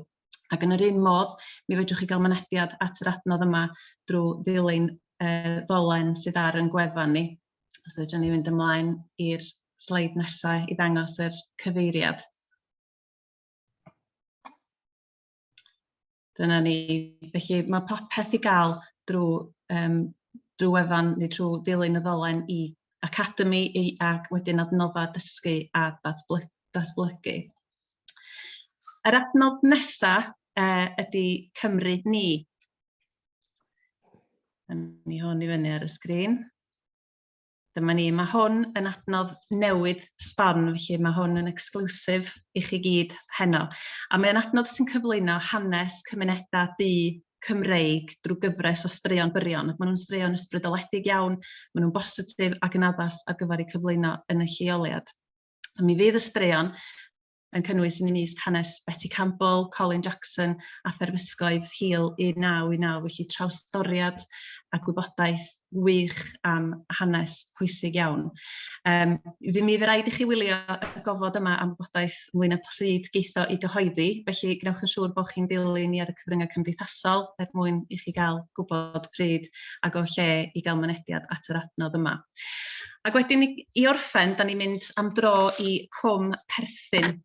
Mae hwn yn adnodd eto newydd sydd ar ffurf ffilm wedi i animeiddio ac yn edrych ar blantos Cwm Perthyn ac yn cynnwys hefyd cerdd a stori gan y prifar Aneurin Caradog. Mae'r adnodd wedi cael ei ddatblygu ar gyfer y mudiad gan rwydwaith cydraddoldeb hil Gogledd Cymru. A nod yr adnodd yma sydd eto yn arbennig ar gyfer lleoliadau blynyddoedd cynnar ydy helpu dechrau'r sgyrsiau yna am wahaniaethau yn enwedig hil ac ethnigrwydd. A sail y prosiect ydy cerdd am 5 o blant o gylch Cwm Perthyn. A maen nhw gyd yn dod o wahanol gefndiroedd a mae ganddyn nhw bwera arbennig. A pan mae yna blentyn newydd yn cychwyn yn y cylch, mae'r plant yn defnyddio y pwera arbennig i grysawu'r plentyn newydd i'r cylch. Felly mae'n stori hudolus fydd yn dal dychymyg plant bach ac nina fel oedolion, dwi'n siŵr, ac yn cynnig lot o ffyrdd i ni fod yn trin ac yn trafod hunaniaeth ac amrywiaeth. A mi fydd yr adnodd yma hefyd ar gael yn fuan ar wefan y mudiad, ond yn y cyfamser, da ni'n mynd i allu rhaid cipolwg i chi ar ddarn o'r adnodd heno yma. Plantos Cwm Perthyn. Mae'n ddiwrnod newydd i Blantos Cwm Perthyn ac mae'n ffrindiau yn y cylch yn chwarae a chwerthin. Mae Glenn Pritchard yn rasio neu gader olwyn tra bod Fflir Ifans yn rhannu snacks ffrwytha efo pawb ar yr iard. Mae Idris Cadial yn sgorio gol i ennill cwpan y byd tra bod Cadi Mabwsi yn canu ei hoff ganeuon. Ac mae Eldra Cernyw yn tynnu lluniau mewn sialc ar y llawr. Lluniau o anifeiliaid sy'n tynnu wyneb a doniol. Chwarae na'n ffrindiau hefo'i gilydd, chwarae mwynhau waith beth i'r tywydd achos dyna mae ffrindiau yn da, sef bod yna ein gilydd fatha ffrindiau da. Ond heddi ydy diwrnod cyntaf Jason, yr hogyn newydd, sy'n sefyll ger y glwyd.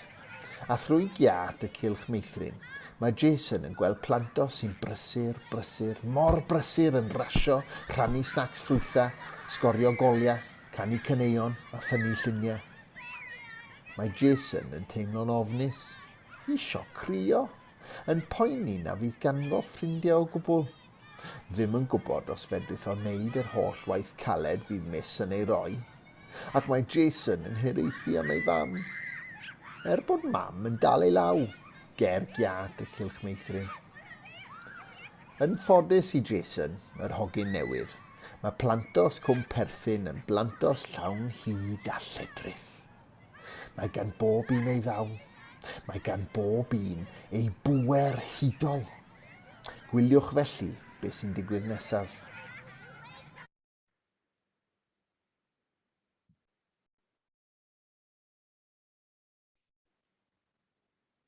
Nôl at y ti, James. Gwych. Diolch yn fawr iawn, o'n i'n mwynhau'r fideo yna. Ac mae'n siŵr fedrwch chi gael copia o'r hynna. Gobeithio fedrwch chi cael yr cyfle i archebu y pethau da chi mewn isio, ac os ydych chi isio mwy o wybodaeth, cofiwch cysylltwch efo Menna ac Helen hefyd. Mae'n siŵr mae yna cwestiwn yn y chat Menna. Dwi'n siŵr iawn os isio ateb hwnna yn gyflym iawn cyn i ni symud ymlaen, os mae hynna'n iawn. Diolch, Menna. Sori, dwi'n meddwl da chi dal ar mute. Sori. So, fi'n meddwl tawr copïau o'r adnodd Cylch i Bawb. So, falle daw dyna'r darn o ddim yn glir iawn pan o'n i'n siarad gyda. Ewch i wefan Mudiad Meithrin a ewch i'r adran dysgu a datblygu, a bydd modd i chi gofrestru fyna ar gyfer adnodd Cylch i Bawb. Ond os ydych chi'n cael unrhyw drafferthion, e-bostiwch post@meithrin.cymru neu rhwch ganiad i Mudiad Meithrin. Gwych. Wel, diolch yn fawr iawn, Menna, a diolch yn fawr iawn i ti, Helen, am bob peth da chi'n gwneud at yr Cylch y Meithrin, a da ni'n diolch yn fawr iawn i chi gyd. Wel, nawn ni symud ymlaen at y panel nesaf, ac mae gennym ni mwy mae gennym ni Rebecca Roberts, Manon Pasialis a Delith Evans, ac croeso mawr i chi. Gobeithio mae pawb yn gallu gweld chi ar y sgrin, ac mae o'n wych cael chi yma yn ymuno hefo ni heno yma. Ac mae Rebecca yn riant, ac dwi eisiau cychwyn efo ti, os mae hynna'n iawn, Rebecca, a gofyn, mae siŵr oedd gennych chi gwestiynau a phryderon cyn i dy ferch cychwyn yn y Cylch Meithrin, a sut profiad gafo chi fel riant pan nath i dechrau mynychu lleoliad? Wel, jyst bach o gefndir, Rebecca dwi'n nabod dipyn ohonoch chi, achos dwi'n gyfieithydd i'r mudiad, ond dwi hefyd, fel soniodd James, dwi'n fam i ferch oedd yn mynychu Cylch Meithrin yma'n prestatyn, a mae gen hi anabledd corfforol, mae'n gwisgo coesau prosthetig. A yn amlwg oedd hwn yn gyfnod pryderus, achos pan nath i gychwyn yn y Cylch, roedd hi'n dal yn dod i arfer hefo gwisgo coesau prosthetig, a mae dal i gael problemau hyd heddiw, felly mi oedd yn gyfnod pryderus i mi, ond caws ni croeso cynnes iawn gan yr Cylch.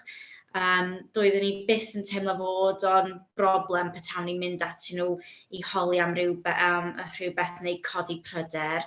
Roedd yn rhwydd iawn cyfathrebu efo nhw. A ie, nath nhw achos oedd y Cylch yn amlwg wedi darllen y polisïau a mynd â hyfforddiant perthnasol, roedden nhw'n dda iawn. Weithiau oedden nhw wedi meddwl am atebion neu hwyluso pethau iddi hi cyn i'r broblem codi.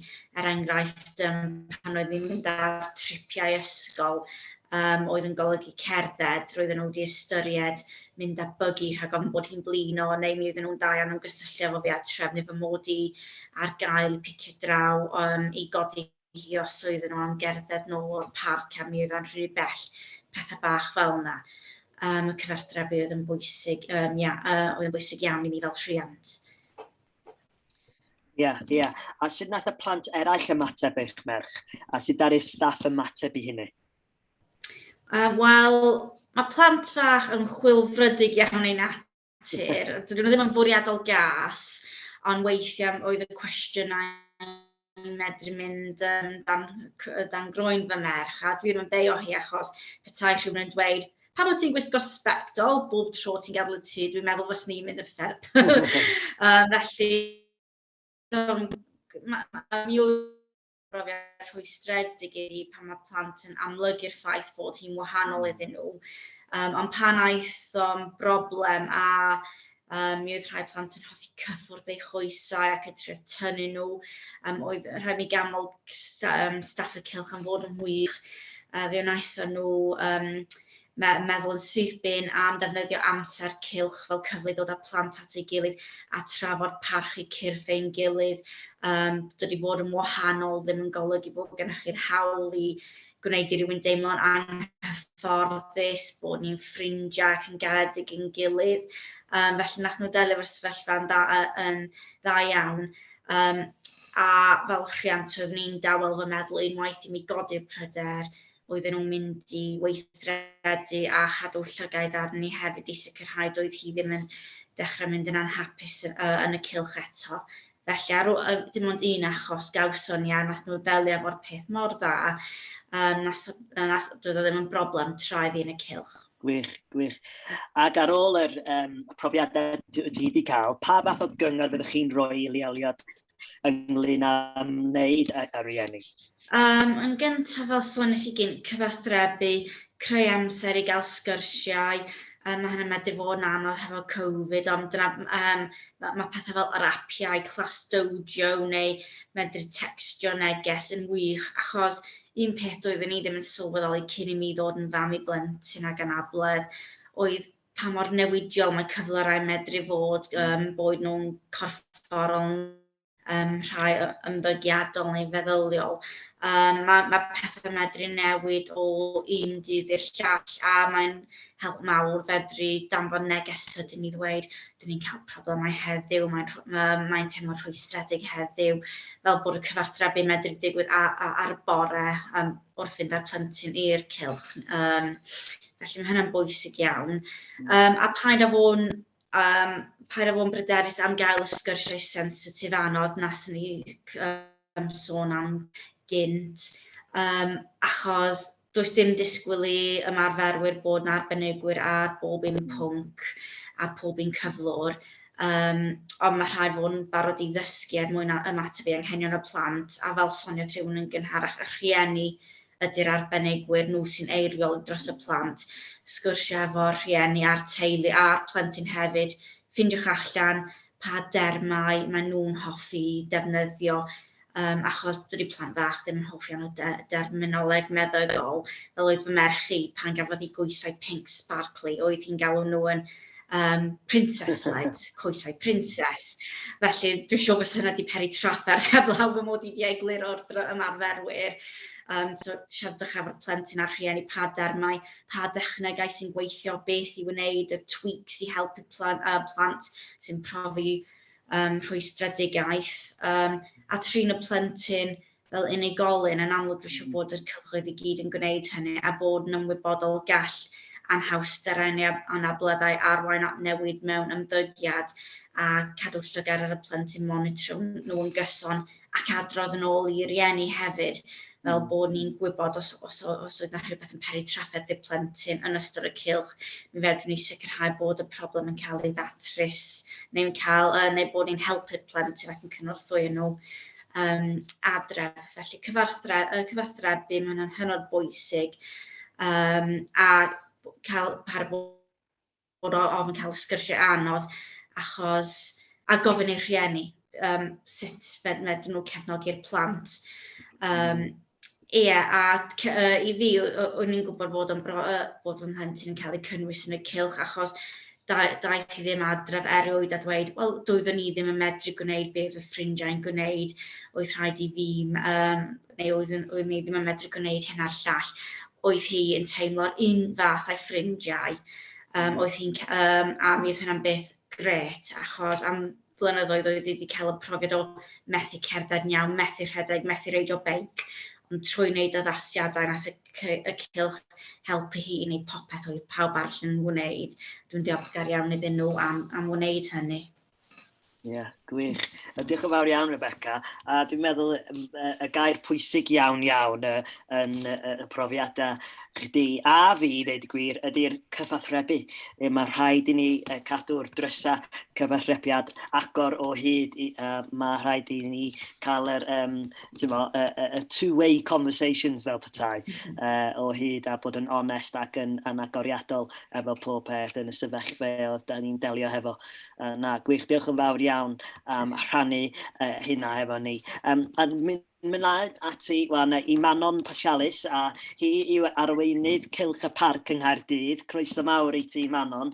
A sut mae o'n mynd lawr yng Nghaerdydd yn Cylch y Parc? Dim yn rhy ffôl, diolch. Da iawn, da iawn. Dydych ni, sut ydych chi'n gyflwyno mwy neu amrywiaeth mewn lleoliad gofal plant ag addysg blynyddoedd cynnar? Wel, ni'n...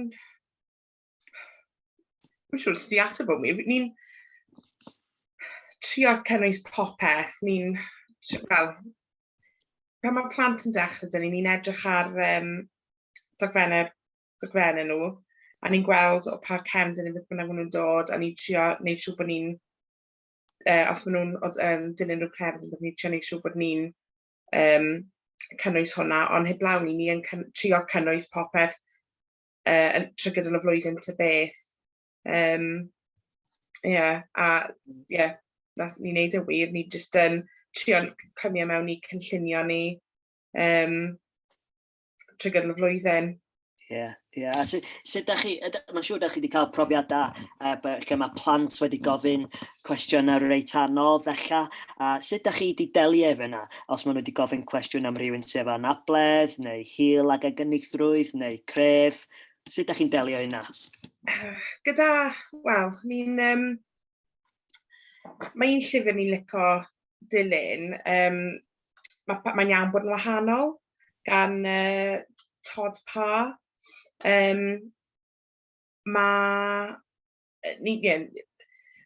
Os oes rhywbeth yn dod lan, ni'n delio gyda fe, yn aml ni'n darllen y llyfr yma, a ni'n gwyntio mas, pob un ohono ni'n hollol wahanol ta beth.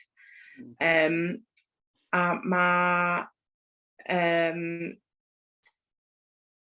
colli train of thought fi nawr. Ni'n darllen hwn yn aml, a os mae plentyn yn dod â rhywbeth lan, ni'n trafod ni'n delio gyda fe, ni'n trio siarad â rhieni o flaen llaw fyd, dweud bod na anghenion arbennig, unrhyw beth fel yna, ni'n trafod â rhieni, trafod â'r plant, dod â'r llyfr mewn iddo fe fyd, a ni'n dod fel lan yn aml wedyn yn ystod amser cylch. A os mae'r cwestiwn anodd yn dod lan, mae fe'n cyfle ni ddod â'r pwnc lan eto yn ystod amser cylch. Sorry, gai just ategu be dwedodd Manon. Mae o mor bwysig bod plant yn gweld nhw hunain yn cael eu cynrychioliad. Dwi'n ffan mawr o'r llyfr gan Todd Parr, a dwi wedi bod yn rhan o grŵp nath paratoi rhestr o lyfrau amrywiol, a nes I dreialu rhai ohonyn nhw ar fy merch, a pan welodd hi lluniau o blant sy'n edrych fel hi mewn llyfrau oedd hi wedi ei chyffroi. A dwi'n meddwl mae'n gwneud byd o les I iechyd meddwl plentyn pan mae'r byd o'i cwmpas, pan mae'r adnoddau, y teledu, straeon yn adlewyrchu reality nhw, felly mae hynna'n gwych global cylchoedd yn defnyddio llyfrau ac adnoddau. Achos mae'n helpu plant cymaint pan dyn nhw ddim yn teimlo mor unig pan maen nhw'n gweld bod â pobl eraill sydd edrych fel nhw mewn llyfrau neu teledu ffilm neu cartoons. Mae hynna'n ymarfer gwych gen y cylch. Gwych. Dwi'n meddwl mae wedi rhannu'r link yna I ni, os ydych chi eisiau mwy o wybodaeth am y llyfr yn fanno. A Manon, sut fath o pethau fedrwn ni wneud I gael mwy o amrywiaeth o ran staff, mwy o ddynion, neu mwy o bobl o hil gwahanol ac ati? Be fedrwn ni'n wneud? Ddim yn siŵr I fod yn hollol onest. Ni'n cylch lwcus iawn, mae dyn dyn ni'n gweithio a mae'r plant yn addoliau. Fi'n credu maen nhw wedi galw e'n daddy cylch cyn hyn adre. Mae fe just yn... Mae fe'n lyflu cael e fyna. Fi wir ddim yn gwybod beth yw'r ateb fyna, achos ti'n gweld mwy o fe yn ysgolion na I ti mewn cylchoedd meithrin, a'n aml iawn ti'n gweld dynion yn gweithio yn y rôl yma. O'n i'n digon lwcus i fi'n nabod mam y bachgen sydd eisiau gweithio gyda ni, a fi'n edrych, nath i ofyn, a wedys i, wel, os mae fe eisiau gwneud y cymwyster, danfon y fe at ni, a nawn ni beth allan ni cael y mewn i'r swydd a wneud y cymwyster.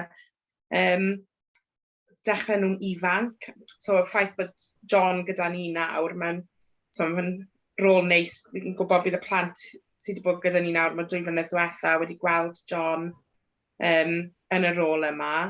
So gobeithio wneud pethau fel yna. Byddwn ni weld mwy ohono fe a gobeithio wneud mwy o dynion ifanc gweld, mae fe'n hollol iawn bod dynion yn wneud y rôl yma. Ond fi ddim yn gwybod beth yw'r ateb gorau fyna i perswadio dynion i ddod i wneud y rôl. Dwi'n gweld fod o'n lot o bwysau roi ar ysgwyddau lleoliadau, a dwi'n gweld fod hwnna'n cyfrifoldeb fwy strategol ar fel yr asiantaethau sy'n gyfrifol am recriwtio marchnata fel y mudiad. A fyswn ni'n licio gweld yn bersonol mwy o ymgyrchoedd yn debyg i'r un gofalwn yn trio recriwtio pobl gefndiroedd gwahanol. Dwi'n meddwl mae'n gwestiwn anodd iawn i ddweud wrth Manon, achos dwi'n siŵr bod dwi ti ddim hefo'r gyllideb i fynd allan a dweud, dyn ni eisiau ymgyrch marchnata, dweud dynion, pobl o bob hil crefydd cefndir, tyd i weithio yn y Gymraeg. Mae'n anodd i ti yn tydi. Fi'n lwcus iawn, mae Sasha sy'n gweithio dyn ni fyd, mae'n Cymraes ac yn, beth yw mi? Fi'n mynd yn blanc eto, my goodness. Dwi'n gwybod noson yn dweud. Mae'n gwybod, ti'n neud yn wych. Diolch yn fawr iawn. Yr einau fyd. Ond ni'n digon lwcus bod dehir iaith Cymraeg. Oedd ddim wedi siarad ac os ydy gemlynedd tan bod ni'n dod nôl i weithio gyda ni. Ond ni'n cylch lwcus iawn i cael y cymysg yna. Da iawn. Ond fi'n gwybod ni yw'r un o'r unig rai sydd mor lwcus yn ni. Ond eto... Da iawn. Wel. Da iawn, llongyfarchiadau, da iawn, dal i'ch ati. Mae'n wych i clywed amdano beth sy'n digwydd. Gwych. A Delyth Evans yw rheolwr meithrinfeydd Cymru Cyf. Dedwch wrthyn ni, sut ydych chi wedi mynd ati fel staff ar draws 3 canolfen i geisio cynyddu cynhwysiant a chydraddoldeb, Delyth? Noson dda. Felly, yn y meithrinfeydd, etholwyd un aelod o staff ym mhob meithrinfa i fod yn swyddog cynhwysiant a chydraddoldeb gyda ni. I rôl nhw wedyn oedd i gwirio os ydyn ni'n gynhwysol ym mhob agwedd o gwasanaethau yn y meithrinfeydd, adnabod beth ydyn ni'n gwneud yn dda yn barod, os lle gyda ni wella neu gryfhau unrhyw elfen, ac hefyd adnabod beth i ni ddim yn gwneud ac os y tasgau mewn lle ar gyfer hynny. Bob tymor wedyn ni'n dod at ein gilydd fel tîm, i ni'n trafod wedyn elfennau gwahanol, a ni'n gwirio wedyn beth sydd angen i ni edrych ar o ran penawdau. A dyn ni wedi edrych ar iaith, crefydd, cymdiroedd ethnig, cymdiroedd teuluol, hil, anableddau ac yn y blaen. A wedyn ni, bydd y swyddogion wedyn yn ymchwilio beth oedd gyda ni'n barod a beth oedd angen i ni gael. Felly, bydd ni'n yn feirniadol ein hunain wedyn o rhan ydyn ni'n gynhwysol, ydyn ni'n amrywiol ac yn hybu cydraddoldeb ar draws ein darpariaeth, ydyn ni'n gallu gwella, datblygu'n pellach a sut i wneud hynny, pa adnoddau sydd gyda ni a beth i ni angen mwyn gwella, a gallwn wrth gwrs fod yn bobl, yn staff, yn ymwelwyr ni'n cael mewn, y teganau a'r adnoddau sydd gyda ni, y myrluniau sydd gyda ni ar waliau, ymweliadau i leoliadau penodol falle. Byddwn ni hefyd yn edrych ar yr angen os angen cymorth partneriaid arno ni, neu hyfforddiant penodol i gefnogi yn y maes yma. Os yna gost yn glwm, achos wrth gwrs mae cost yn dod i bopeth yn diwedd. Ydyn ni'n gynhwysol ac yn ymrywiol ac yn hybu cydraddoldeb wrth greu yr ardalodd, yn cynllunio ni, wrth cynnal y gweithgareddau. Hefyd ydyn ni'n gwahodd pobl mewn fel bod y plant yn cael profiadau byw sydd mor bwysig ac sydd yn adlewyrchiad o cymunedau ni. Enghraifft, ydy'r plant yn cael cyfle i cwrdd â person neu plentyn sydd mewn cadw'r olwyn, rhywun sy'n siarad iaith sy'n wahanol i'r Gymraeg neu'r Saesneg. Ydyn ni'n ymweld â llefydd penodol fel llefydd addoli, capeli, eglwysi, mosg, mynd i fwytau amrywiol, mynd i lle Indiaidd neu Eidalaidd neu Tsieineaidd o ran cael bwyd. Hefyd, ydyn ni'n deall ac yn nabod cefndiroedd pob plentyn sydd gyda ni. Eto, ni wedi clywed hyn o ddarpanedd, cefndir teuluol, rhieni'r un rhyw, hil, crefydd. Ydyn ni'n dathlu a dysgu'r plant am cefndiroedd gwahanol sydd gyda ni yn y meithrinfeydd. A bod ni'n efelychu'r rheini wedyn, bod mirluniau gyda ni yn dangos hyn, bod gyda ni posteri, bod lluniau o gwmpas yn y ddarpariaeth yn dangos yr ymrywiaeth, a bod hwn yn adlewyrchiad wedyn o'n byd yn cymuned o'n gwmpas ni sydd mor bwysig. A ydyn ni'n rhoi wedyn yr un chwarae teg y cyfleoedd i bawb. Ydyn ni'n gwrando ar llais y plant ac ydyn nhw'n cyfrannu tuag at ein cynllunio ac ydyn nhw'n cael cyfleoedd i siarad am diddordebau nhw, beth yw hoff bethau nhw, bywydau nhw, sut ydyn ni fel staff wedyn yn ymateb i rheini, a bod ni'n addasu gweithgareddau y dydd ac ati o rhan beth maen nhw'n trafod. Felly ni wedi gwneud cryn tipyn hyd yn hyn, ond eto mae mwy gyda ni i ddatblygu hefyd. Ti ar mute, James. Dwi ar mute. Sori am hynna. Dwi'n neud efo'n hunan. Hei, diolch yn fawr iawn, Delyth. Yna lot o tips ymarferol yn fanno. Diolch yn fawr iawn. Wel, pawb, da ni wedi rhedeg allan o amser mae'n ddrwg gen i, ond mae heno wedi bod yn wych. Diolch yn fawr iawn i'r holl panelwyr, ac dwi wedi mwynhau yn fawr, dwi'n wedi cael yn ysbrydoli yn fawr iawn, ac wedi cael ein ysgogi hefyd i clywed y panelwyr a'r holl pethau sy'n mynd ymlaen yn y Mudiad Meithrin yn enwedig efo Cylch i Bawb. Felly diolch yn fawr iawn i Delyth, Rebecca a Manon am yr ateb y cwestiynau ar y diwedd na.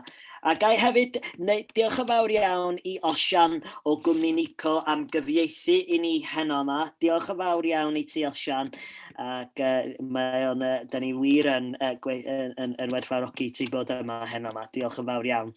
Ac wrth gwrs, da ni am deud diolch yn fawr iawn i'r tîm sydd wedi rhoi Cylch i Bawb at ei gilydd. Pawb sydd wedi cyfrannu ac i Dafydd Nant am ei waith technegol ar yr adnodd hefyd. So felly diolch yn fawr iawn i chi gyd fel tîm, a hefyd diolch yn fawr iawn i Dafydd am yr holl gwaith da chi wedi wneud. A diolch i bawb sydd wedi ymuno efo ni ar-lein heno yma. Dwi'n gobeithio nathych chi mwynhau bod efo ni heno yma. Dwi wedi mwynhau yn fawr iawn fel ddys i sôn, a dwi'n diolchgar mae wedi bod yn bleser bod yma efo chi gyd heno yma. Os ydych chi eisiau mwy o wybodaeth, cofiwch cysylltwch efo'r tîm ar post@meithrin.cymru, ac wrth gwrs mae'r gwefan ar gael i chi mynd ato hefyd. Felly diolch yn fawr iawn i chi gyd, mae nos da gyda i a nos da i pawb. Hwyl i chi, tara.